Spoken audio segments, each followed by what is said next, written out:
Hi friends, welcome to my channel. இன்னைக்கு நம்ம என்ன செய்ய போறோம்னா முருங்கைக்காய் தொக்கு செய்ய போறோங்க. பாருங்க, நான் வந்து 2 வெங்காயம் 2 தக்காளி எடுத்துருக்கேன்.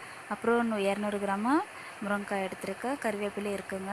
இதில் பூண்டு கூட போடலாங்க. நான் ஆனால் இன்றைக்கி போடலைங்க.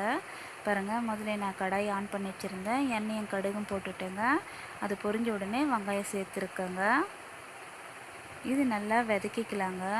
இது கோல்டன் கலர் வந்த உடனே நம்ம தக்காளி சேர்த்துக்கலாங்க. அப்போ தான் ரொம்ப டேஸ்ட்டாக இருக்குங்க. இது பாருங்கள், நான் தக்காளியை சேர்த்துக்கினேன். நல்லா மிக்ஸ் பண்ணிவிட்டு இதையும் வதங்கின பிறகு நம்ம முருங்கைக்காவை சேர்த்துக்கலாங்க.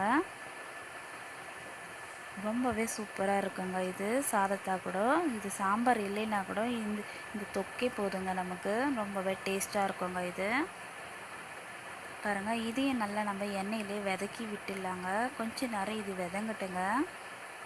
இது கொஞ்சம் வெந்த பிறகு நம்ம இதை கூட மசாலாவில் சேர்த்துக்கலாங்க. பாருங்கள், நான் மஞ்சள் தூள், மிளகாத்தூள், சால்ட்டு சேர்த்துருக்கேன். நல்லா மிக்ஸ் பண்ணிவிட்டு இதையும் கொஞ்சம் நேரம் விட்டுட்டு நம்ம புளியை வந்து நான் முதல்ல கரைச்சி வச்சுருந்தேன். அதையும் நான் சேர்த்துக்கிறேங்க.